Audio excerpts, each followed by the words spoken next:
education sees the learner as a whole person and recognizes that learning occurs in relationship, context, and the lived experiences of the individual.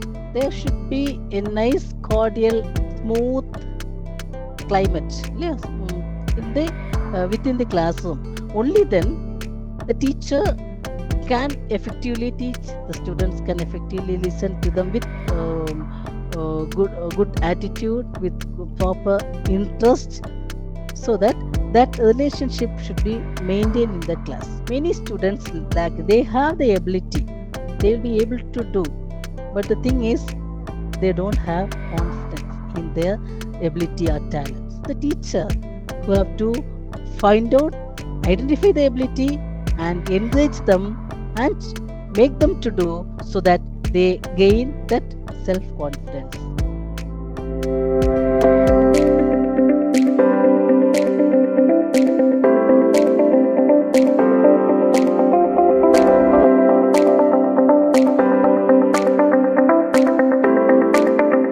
We know the school curriculum provides foundation of knowledge by introducing core academic subjects like mathematics, science, language, and social studies.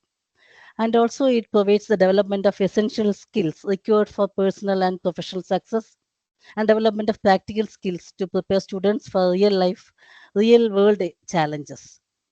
In the old and traditional days of the education system, students were taught inside the class, in the four walls of the classroom. These isolated approaches led to fragmented learning experience further. Now, this education industry is aware of the fact that the students need not just the foundation curriculum, but they need much more than that. So the education curriculum has its root, and that is adapted to the changing needs of the society and the students. Over the last decade, there has been a constant growing demand for holistic education curriculum. This unique approach goes beyond academic subjects and focuses on the student's overall development. What is holistic education? It's a comprehensive and innovative approach to teaching, where educators seek to address the emotional, social, ethical, and academic needs of students in an integrated learning format. The emphasis is placed on positive school environments and providing whole child to students. Okay. A holistic curriculum considers the diverse learning styles and backgrounds of students. According to the definition given by UNESCO, holistic education aims to develop students' full potential by integrating academic learning with life skills, ethical values, and emotional and social competencies to create balanced individuals. According to the philosophical perspective, holistic education is rooted in the belief that each individual is unique, interconnected with others and the environment, and capable of achieving personal growth and self realization through meaningful learning experience. And based on the progressive education perspective, it focuses on experiential learning, critical thinking, collaboration, enabling learners to explore their place in the world and contribute positively to the society. And John Miller defines that holistic education sees the learner as a whole person and recognizes that learning occurs in relationship, context, and the lived experiences of the individual. So, from the above definitions, the core element of holistic education comprises of interconnection, that is, emphasizing the connection between mind, body, and spirit, as well as to the interdependence of all life. Personal growth encourages self awareness, creativity, and emotional resilience. Experiential learning, that is, focuses on real world and hands on experiences, values, and ethics, integrates moral and ethical education into learning. In essence, holistic education aims to prepare learners not just for academic success, but for life as empathetic, capable, and responsible members of society. Let's see about the evolution of holistic education. The root of this English word holism is derived from the Greek word holos, which means whole. Jan Christian Smuts is the founder of holism. According to him, holism is the tendency in nature to form wholes that are greater than the sum of their parts through creation and evolution. This innovative concept was coined by him in 1980s. However, the roots of this educational movement come from the Greek philosophy, which believes in the idea that whole that world is a single whole. And the holistic education emerges in 1980s in North America as a reaction against the mechanistic paradigm. And also, according based on the John P. Miller's book, The Holistic Curriculum in 1988, and Ron Miller's journal, Holistic Educational Review, launched in 1988, formally inaugurated the campaign for a holistic education in the West. Some of the contributors and supporters of this concept. We know Alfred Adlerian psychology. It is a holistic approach to psychology that emphasizes the importance of overcoming feelings of inferiority and gaining a sense of belonging in order to achieve success and happiness. And we have the analytical psychology. It's a theory of mind that focuses on unconscious and importance of wholeness for each person.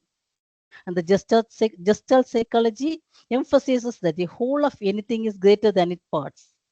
And psychodynamic psychology, it's an approach to psychology that emphasizes systematic study of the psychological forces underlying human behavior, feelings, and emotions, and how they might relate to early experience. So these are some of the psychological, holistical school of psychology that use this approach. This holistic education should be, as Mahatma Gandhi mentioned, by education, I mean an all round drawing of the best in child and man in body, mind, and spirit. In Abraham Maslow's hierarchy of needs, he referred to this as self actualization. He dealt with the different needs, hierarchy of needs, so psychological needs, safety needs, love and belonging needs, esteem needs, and self actualization needs. And here, the holistic education is applied. And then you have Gardner's concept of multiple intelligences in 1983. The eight intelligences, according to Gardner, are visual and spatial, linguistic, verbal, logical, mathematical, body, kinesthetic, musical, interpersonal, intrapersonal, naturalistic, that we all learn. This Gardner believes that the purpose of schooling should be to develop intelligences and to help people reach goals that are appropriate to their particular spectrum of intelligence. In the 20th century, including Maria Montessori's self-motivated growth philosophy, and Rudolf Steiner and Emil Moll's Waldorf experiential learning technique. All these utilizes a whole child approach that is responsive to a child's cognition, emotional, spiritual, and physical well-being. It integrates the arts, service learning, imagination, and multisensory teaching methods. So time changes. Okay, and it creates the need to refine the existing educational models. So with advancements in technology, students are more exposed to digital gadgets. So the innovative capabilities of students have been boosted and cannot only be judged academically. Let's see some of the education commissions and committees on holistic education.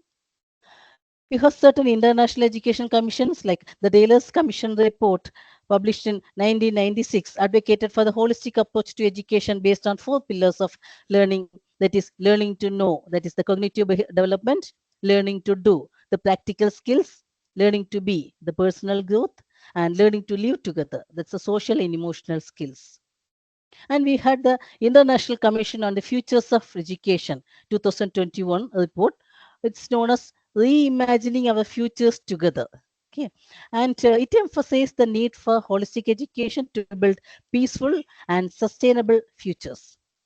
And UNESCO's Education for Sustainable Development for 2030. So for 2030, it's focused on integrating sustainable development goals into education, promoting a holistic perspective to address environmental, social, and economic challenges. And there comes a lot of Indian education commissions and committees also. The Radhakrishnan Commission, 1948-49, stressed the spiritual, ethical, and cultural development of individuals along with academic training. The Mudaliar Commission highlighted the importance of developing well-rounded individuals, so a balanced curriculum including physical, moral, and artistic education. Costa Rica mission recommended integrating physical, moral, and spiritual education with intellectual development. And the National Policy on Education 1986 and in 1992 highlighted the importance of holistic development through value education, co-curricular activities, and the focus of science, technology, and the arts. Ashpal Committee advocated for reducing rote learning and promoting experiential and holistic education that nurtures creativity and critical thinking. And National Education Policy NEP 2020 strongly emphasizes holistic education and multidisciplinary education. It proposes a focus on physical, emotional, and cognitive development along with vocational skills, values, and ethics. So it encourages arts integration, sports, and life skills as part of the mainstream education. Okay. Now let's see some of the learning theories. Okay. Learning theories. What are those? It's the theory that describes how students receive, process, and retain knowledge during learning. And some of the learning theories include behaviorism. Here, the focus is on how environmental stimuli and consequences shape the behavior of the students. Behaviorists, they believe that the learning process is a change in behavior and they arrange the environment to elicit the desired behavior changes. Next comes the cognitivism, cognition. So it focuses on how attention, memory, and information processing contribute to the knowledge acquisition. It also explores how the thinking process itself can affect learning. And then we have the constructivism. It highlights the learners actively constructing their own understanding. There are two types of constructivism that we deal. That is in individual constructivism and social constructivism.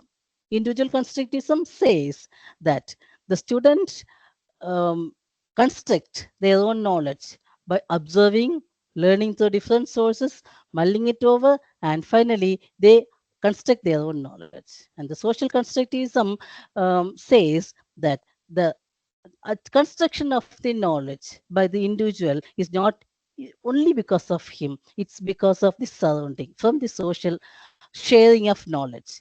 And then we have humanism. It stresses on the personal experiences, values, and motivation. And you have another term that is connectivism. It gives importance to the connectivity. It gives importance to the networks and connections among people, information and technology in the learning process, how it is communicated, how they are connected together. And then we have the lifelong learning theory. It presents learning as a lifelong journey. It doesn't end within the school itself or school, after that till the college. It goes lifelong. So, and then you have the experiential learning theory. Here, it emphasis on the process of transforming the experience into knowledge. So you experience things. Only book knowledge will not give you that type of understanding. So the students are led to experience it they are set to the real world and they do among themselves or they observe things in the real scenario and then based on that they gain knowledge. This is experiential learning theory. So now there are many theories like this. What is our role as a teacher? How do we integrate these learning theories into the real class situation? That's now we shall see. For integrating these learning theories, we have to think of three important aspects. One is the learning objective, second is the learning experiences, and third is the evaluation procedure. The connectivity or the relationship between the learning objectives, learning experience, and the evaluation procedure was given by first and as first paradigm. It's a model that describes this relationship. And this model is used in the classroom teaching and learning process. What does it say? It says the relationship, as I told you earlier, and how each of these phase is dependent on the others, and how the feedback is important to improve learning. So these three concepts or three phases of this teaching learning process is very important. Let's see one by one. First, let's see the learning objectives. We say it is educational objectives. Educational objectives. Here, what is an educational objective? It's an desired change in a student's behavior that is achieved through education. Okay. In this, you have lot and lot of, if you list the objectives, it goes long and it can be classified. Okay. So, according to Bloom, Benjamin Bloom, he has classified the educational objectives in his taxonomy as three important domains. That is cognitive domain, affective domain, and psychomotor domain. So the three domains of Bloom's taxonomy is cognitive domain, affective domain, and psychomotor domain. What is this cognitive domain? Cognitive domain focuses on knowledge and intellectual skills development, and it outlines a hierarchy of 6 levels of thinking. And as you have seen in the previous slide, the original Bloom's taxonomy, under cognitive domain, the 6 levels of thinking are knowledge, comprehension, application, analysis, synthesis, and evaluation. And this is brought in 1956. And so many changes, different opinions were brought in, and, and it is revised in 2001 by Anderson and Kurzweil. And the revised Bloom's taxonomy's the cognitive domain comprises of again the 6 levels, but in different terms. It's remember, understand, apply, analyze, evaluate, and create. So the noun forms are changed into the verbal forms, the action things. Okay. So what is knowledge? It is the first level. That's remembering. It's remembering the facts, concepts, terms, principles. So it's the first level of learning. And then you have understanding. So understanding the facts, understanding in depth, in detail, the concepts. Applying this knowledge and understanding, and in different situations. Then you have the analysis. Analyzing, what is analysis? It's breaking down the information, understanding the relationships, and making conclusions. And evaluation. So the next level, that is justifying conclusions with evidences and references. And the last level, that's a higher level of this cognitive domain, is creation. Creating something new by combining different ideas they have learned in the earlier days. So this is about cognitive domain. And then you have the affective domain. Affective domain. It emphasizes the social, emotional, and attitudinal aspects of learning and includes 5 main aspects. So to learn the concepts, the subject knowledge which is important in the class alone is not necessary. There should be interest. Emotionally, they should be attached to them. Only then, if they have good attitude only, that learning process will be effective. So the 5 main aspects under affective domain are receiving, that is acknowledging and paying attention. First, the first step. No, okay, attending to the teachers. Then you have responding, that is actively participating, not as passive listeners, actively participating in the learning process. Valuing, you accept or reject some ideas based on some personal beliefs. You may be interested, you may have different opinion. So based on that, you give value to that concept. Organizing, you organize the values, and then you have the characterization. So you internalize the values, attitudes, and beliefs that you gained. So internalization is called character, becomes its characterization. So characterization. And the third domain under Bloom's taxonomy is the psychomotor domain. You learn, you have a good attitude and emotionally attached to the topic, you involve yourself, and also skills are more important. So here, this psychomotor domain emphasizes coordination, physical skills, and sensory organ movement. It focuses on developing the fine motor skills like writing, drawing, using different tools and equipments in the science lab, and gross motor is like throwing, running, jumping. So all these skills are important, and this is given importance, and it comes under psychomotor domain. So by looking into all these objectives, this different objectives or this classification will give a structured framework to the teachers to develop strategic lesson plans that target students' cognitive ability. So, according to the ability of the student, they can frame their own lesson plans. They can structure their lesson plans.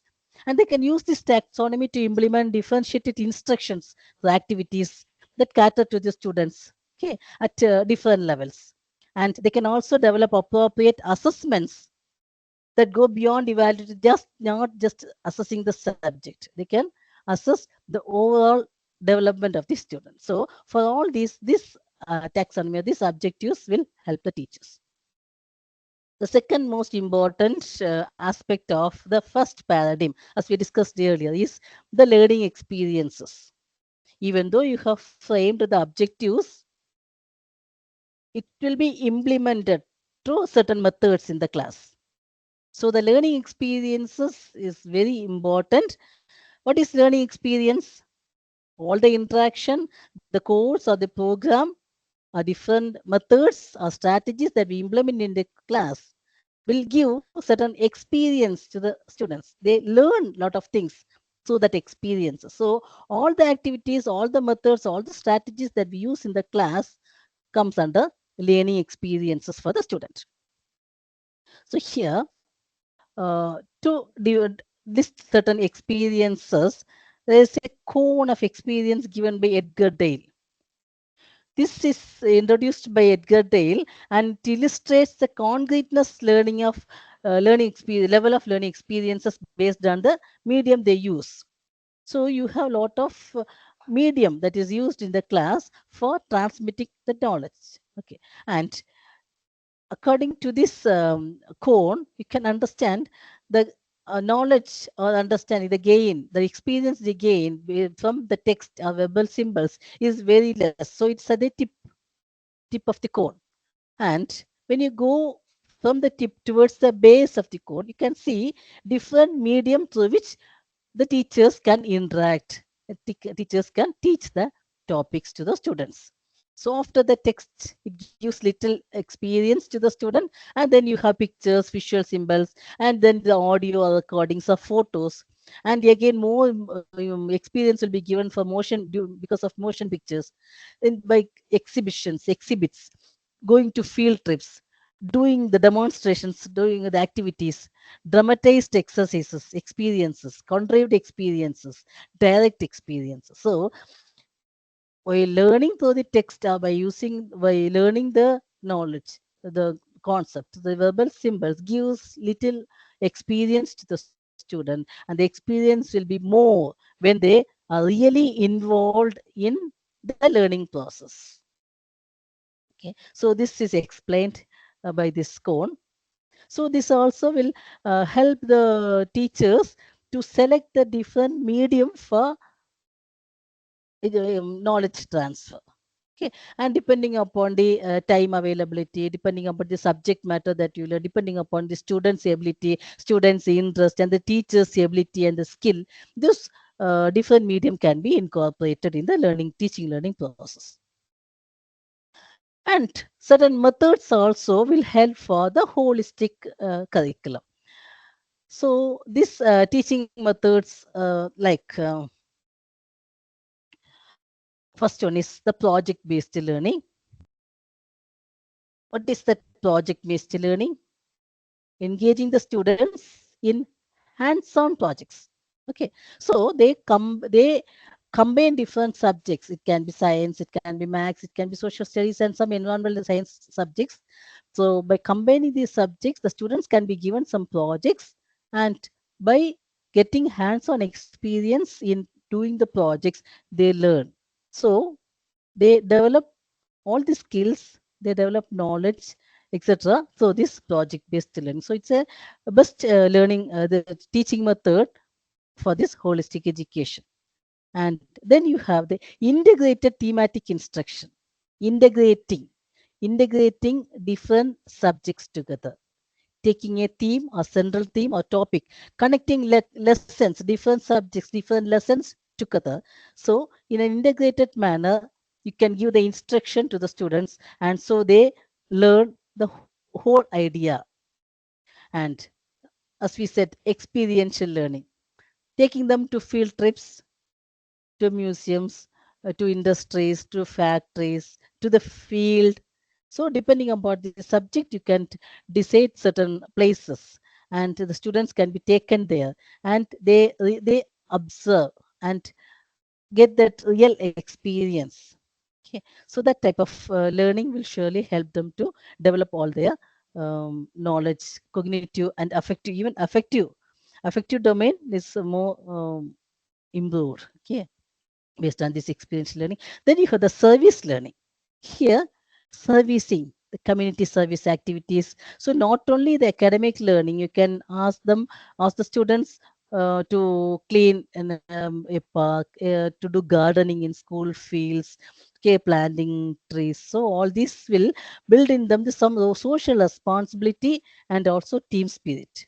And then you have the self-guided learning. It's another method, self-guided learning. As I told you earlier, lifelong learning is important.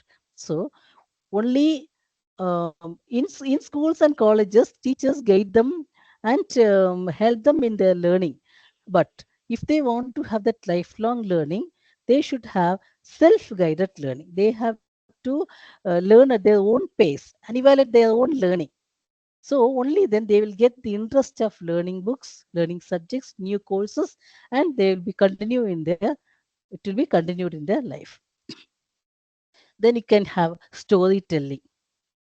So the students will really be interested in such methods.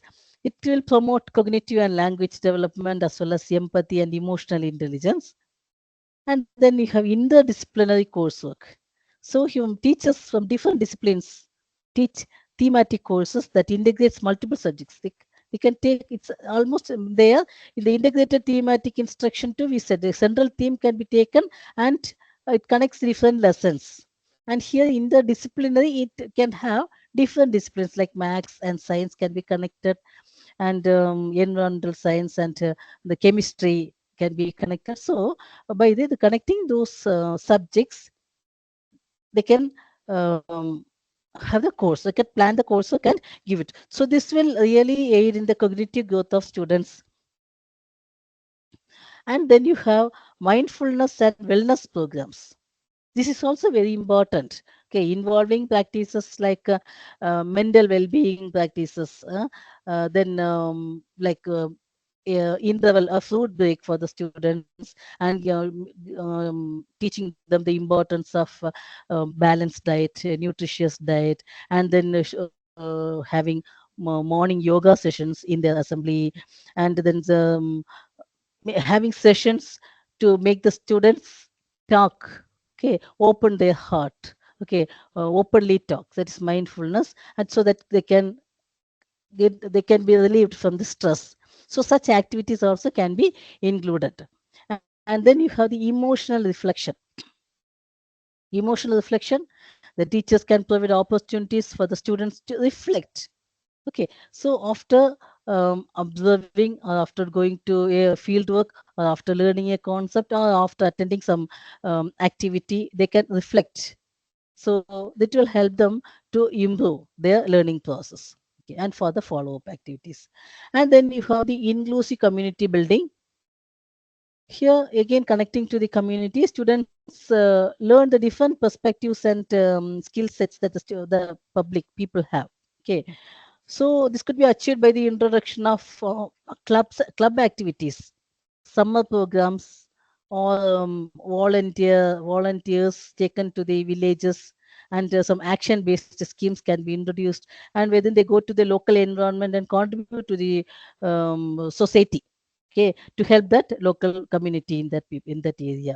So such methods will have a holistic education, holistic curriculum. So all these put together will develop the cognitive, social, emotional, aesthetic developments in the students. Along with that, you have certain integration of curriculum. So I told you, integrating different subjects, different disciplines together will also have a holistic idea of the concepts they learn. So, so first one is the intradisciplinary. Intra means within. So you integrate certain concepts within the subject. So taking a concept, it can be in biology or in science or in maths, taking a concept and you connect with the concepts that you deal with the subject area itself. So you integrate them and teach. And then you have interdisciplinary. You integrate two disciplines, two related disciplines together. So that is, you take a theme, common theme, and the theme should be connected in both the subjects. So it can be connected to that interdisciplinary integration. And you have multiple disciplinary, not only to two subjects alone. You can take, for example, like nutritious food. It can be taught in the science class. It can be taught in the geography class where these are cultivated. Okay, and then to calculate the nutritious value, we can use mathematics in that.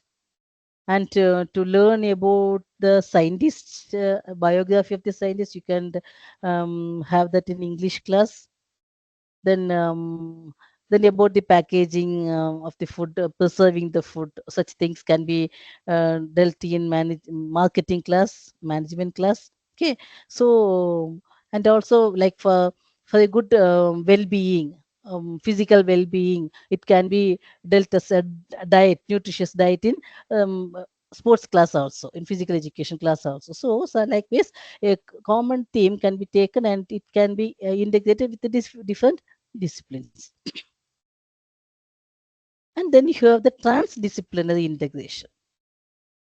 Here you're connecting it academic along with non-academic skills. So the teacher unifies the curriculum around the students. So the students develop a life skill by applying academic and non-academic skills in real life situation. They learn concepts collaboratively to real world experience in this approach. Like farming. So they learn science, mathematics, geography, aesthetic, everything comes in there. So such integration of curriculum will also help in developing the holistic curriculum, holistic education. Let's see some of the maxims of teaching. What is this maxims of teaching? It refers to the techniques of in teaching that a teacher adopts for effective teaching learning. See, we use lot of methods, we use lot of strategies, but these techniques will help them um, to take the concept to the student easily in a simple and easy, effective way. So they are called maxims. They accelerate the momentum of teaching learning process actually. And such a different maxims are there, known to unknown. The students know something already. They have learned something in their previous classes, previous years. So go with the known first. Then you introduce the unknown things to them. This will help them to understand the concept more. Next maxim is simple to complex. Okay. Instead of teaching the complex concepts first, take them to the simple things. Then slide little, you can get into the complex terms. Similarly, particular to general. Don't first you take up some instances, some examples. Take them the real, the specific things. From that, you can generalize things. Okay, good. Take them to the general thing. Empirical to rational. Empirical, what you observe, what you what through which you can have the first hand experience. That is empirical knowledge. So first take them to that. So after experiencing, it can be rationalized. Okay, and then induction to deduction. Induction, getting some example, go knowing the concept. That is induction. Deduction, you teach them the theory or law or concept, then give some examples. So first with the example, they understand the concept, and then you can go to the theory behind it. Then it will be helpful for them. So this induction to deduction, psychological to logical. First, you have to take into the interest of the student, attitude and aptitude of the capacity and the level of the student. Then go into the logic things, logical arrangements, and actual to representative. You do the actual, you take them to the real thing, actual thing. Then you have the representatives like symbols, some codings. It can be taught later. First, teach them the actual thing, whole to the part. Give them the whole idea. Then you can divide them into small parts and concentrate on the parts. So, such maxims will help them, the teachers, to make the students learn easier, and certain strategies that the teachers can adopt. We have seen some methods, some maxims, and now certain strategies that will really help in to have a good rapport with the student. First is the strong student-teacher relationship.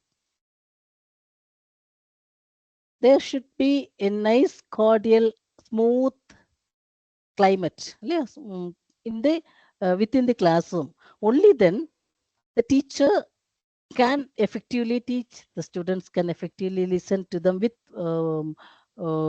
good attitude, with proper interest, so that that relationship should be maintained in the class. For that, the students can be given certain leadership roles, trust them, okay, and communicate with them and motivate them. Okay, so taking by building a strong relationship with the student, then the holistic development process will be easier. And then you can, the another method is encouraging self confidence. Many students lack, they have the ability, they will be able to do, but the thing is they don't have confidence in their ability or talents. So it's the teacher who have to find out, identify the ability, and encourage them and make them to do, so that they gain that self confidence. And you can incorporate that emotional reflection. So students will always they have lot of troubles, problems, issues that they cannot express everywhere.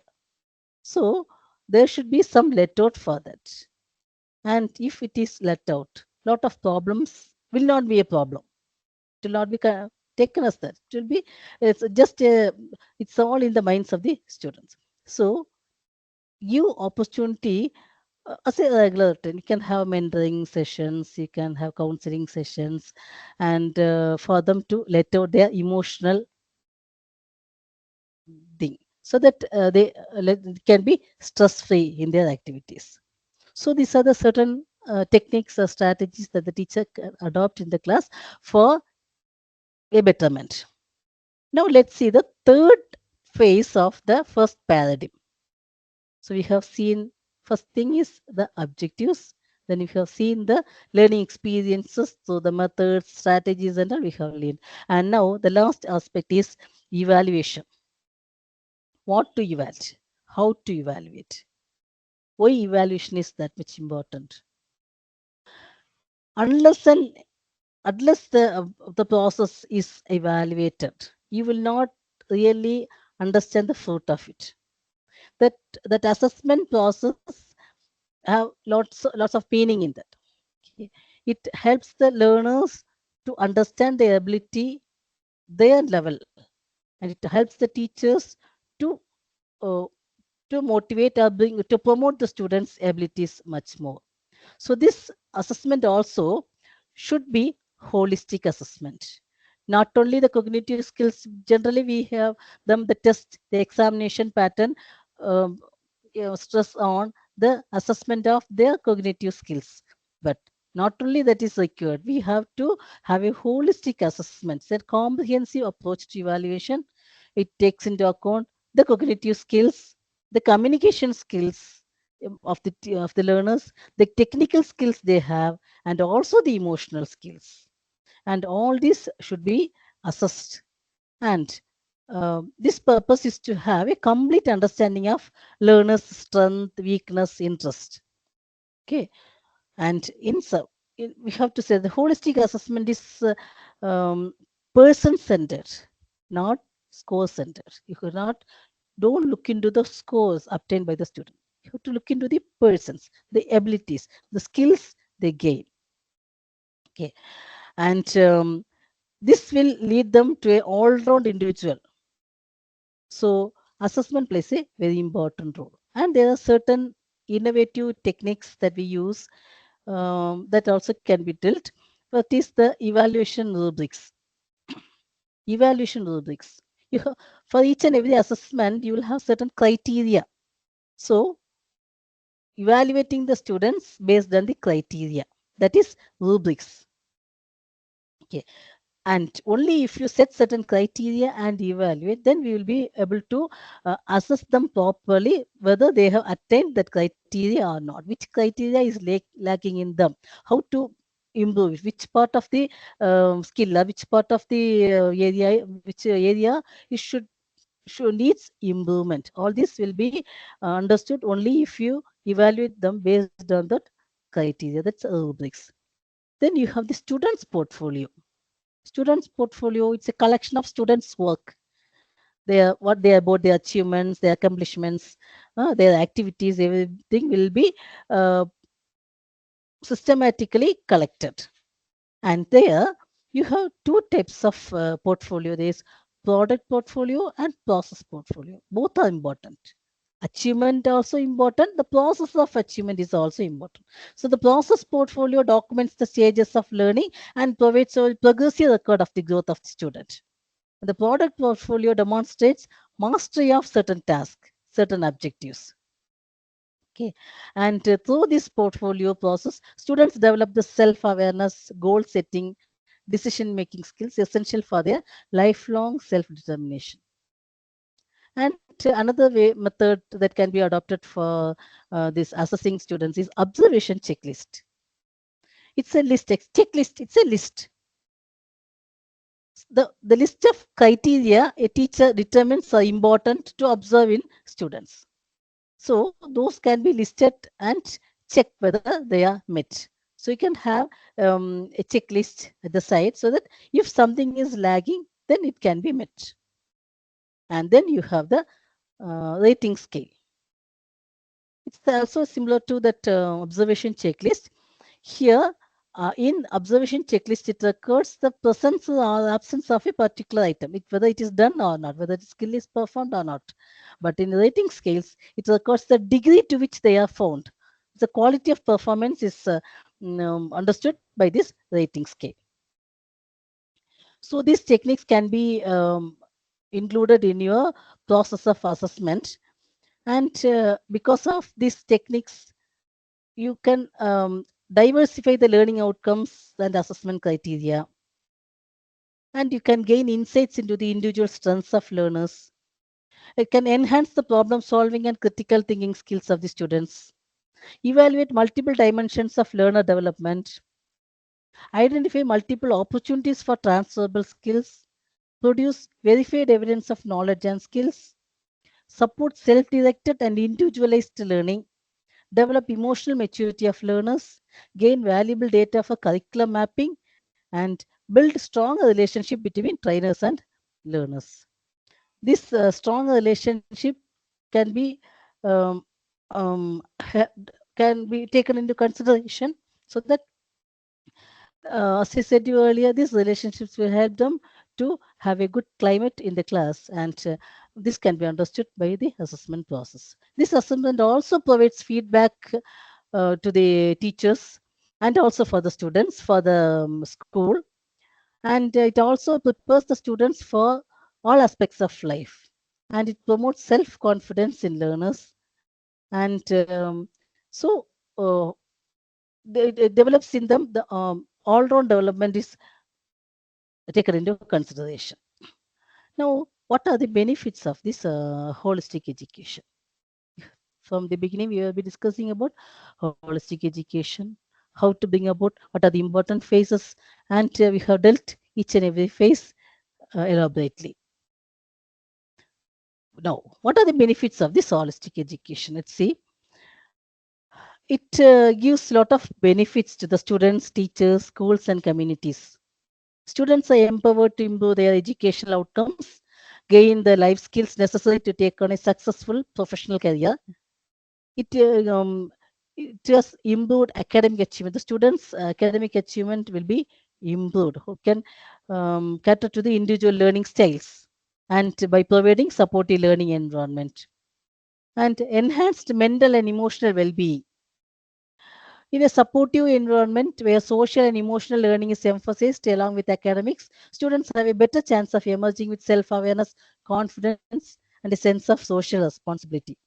And next benefit is increased problem solving ability. Okay, because they are deal with real situations, real projects, real experiencing learning, experiential learning, and with that they this critical thinking, problem solving ability skills develop in them. In-depth knowledge and understanding. So holistic learning, since it's not fragmented, it is integration of skills, integration of knowledge, integration of pedagogy, integration of disciplines together. So this creates a deep and a blended comprehension of subjects.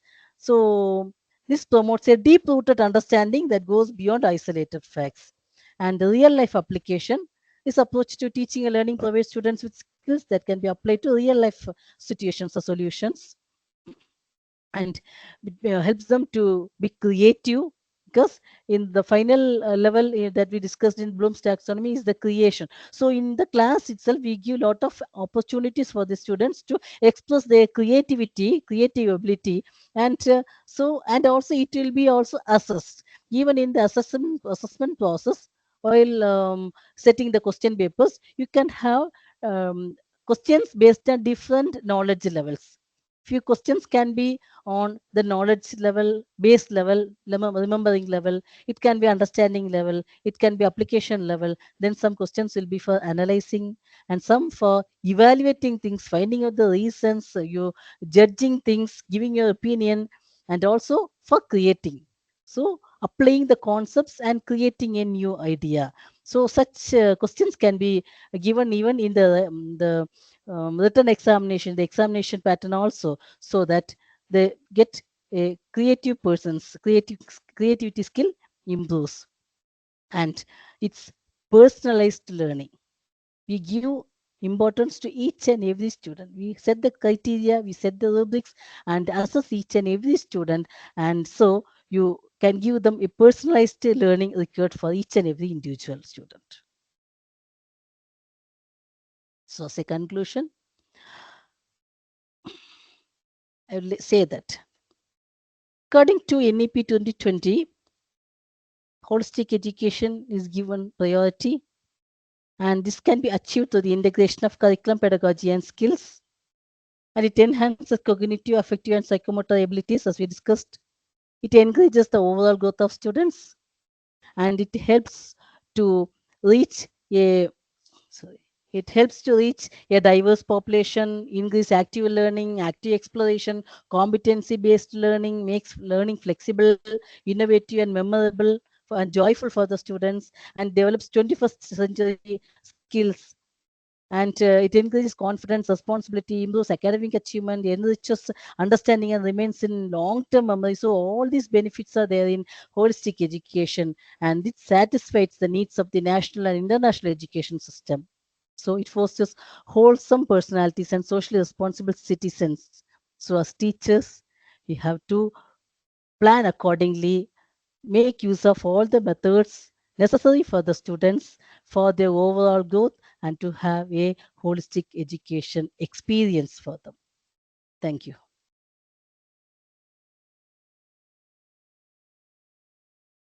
Does the holistic assessment increase the burden on teachers? How can the efforts be optimized? See, a lot of techniques we generally use in the class for assessing the students. And It's a part of a program.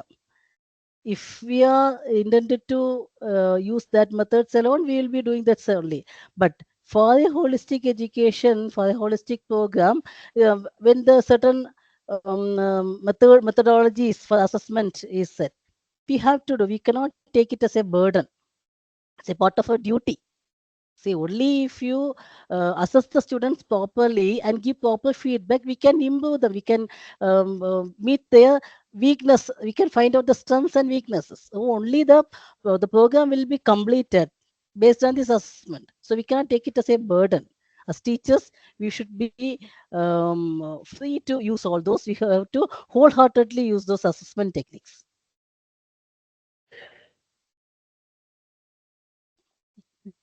Thank you, ma'am, for that. We have another question by Bikesh Deb Burman. Is Bloom's taxonomy sufficient to promote holistic education? Do we need to integrate Edgar Dale's principles? Bloom's taxonomy deals with three domains, as I told already. So it deals with the cognitive, affective, and psychomotor. And the part of Edgar Dale's cone of experience, it gives different medium for the teachers to transfer knowledge. Okay, it comes under affective domain. Why do we use all those aids, teaching aids in the class? To make the students attentive, to make them understand the concept more, to improve the interest in the students. So it's all connected to that. So if you most of the things are dealt in Bloom's taxonomy, and so the creativity part is brought in that Anderson's taxonomy, that is the revised Bloom's taxonomy. So, whatever you say, whether it is cone of experience by Edgar Dale or other methodologies, all will be incorporated into it. I hope Thank answer is okay. Yeah. Ma'am, another question from Bikesh sir again. Do you think only cognitive development is taken care of in schools and other aspects of holistic development is ignored? No, certainly not. The cognitive level of learning, that's the knowledge, understanding, and application levels are only dealt in the previous days. But now we incorporate all the skills. So here we take into consideration all the psychomotor domain, the affective domain also in the classrooms. So we don't restrict ourselves to the cognitive domain alone. We we do it for the psychomotor domain also, because lot of activities are included in the classrooms, and not only learning process, we have to have hands-on projects, hands-on experiences, and exhibit the skills, the talents. So automatically the motor skills will be developed in the students. So that is also taken into consideration now in the schools. Thank you, ma'am. We have another question from Mr. Ram Gopal. What role can parents play in supporting holistic learning at home? Yeah. We teachers design the methods and strategies, and as a follow up of those activities, the students should spend some time in their home also, so that they will be ready for the next day's class. So when the students need any support in terms of some guidance or some help in dealing with the concepts, the parents can help them, or at least they can find some source for them to get it cleared. It can be from the net, or it can be from the library references, or it can be from some experts, or even they can themselves can guide the students, so that they can do the follow-up activities in school. Only then they will be ready for the next class. So the parents' role is more important. Only with the parents, with the help of parents and their support, the students will get the holistic education, holistic curriculum. Thank you, ma'am. We have another question from Mr. Anil Kumar.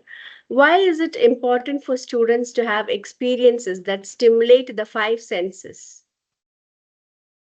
Book learning will not give that much understanding of the concept. In-depth knowledge will not be given. Only through experiences they gain that. They have to see, they have to feel, they have to observe things happening. Only then the real knowledge will happen. So that observation can be either by doing things on their own. or either by going and looking into the happenings, into the events, or at least a the video that will describe the functioning of the concept will also give some experience to the students. These experiences are really required for them to have deep understanding, clear understanding of the concepts.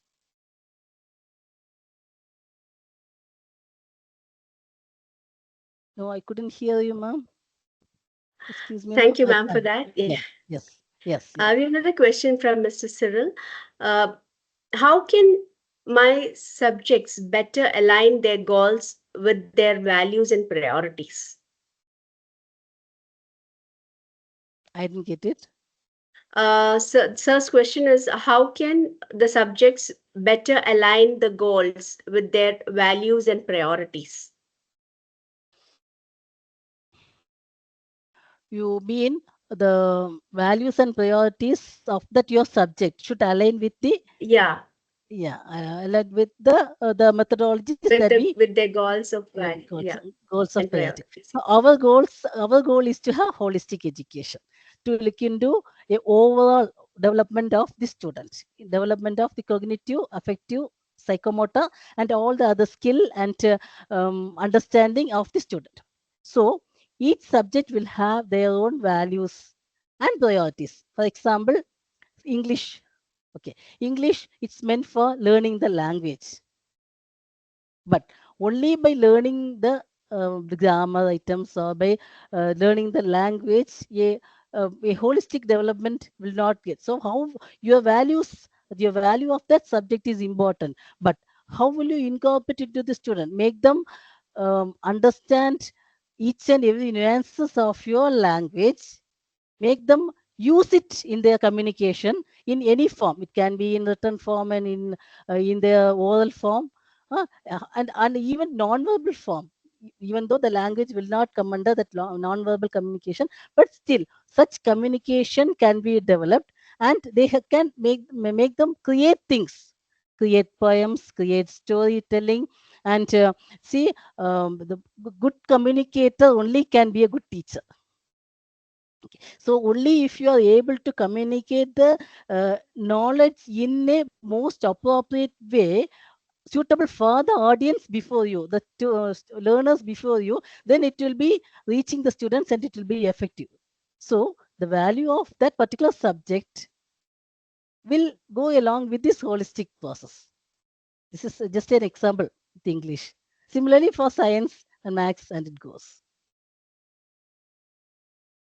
Ma'am, we have one more question from Mr. Ram Gopal. Yeah. How holistic education prepare our children to face failures and build courage? See, here in holistic education, we have some concepts like reflection.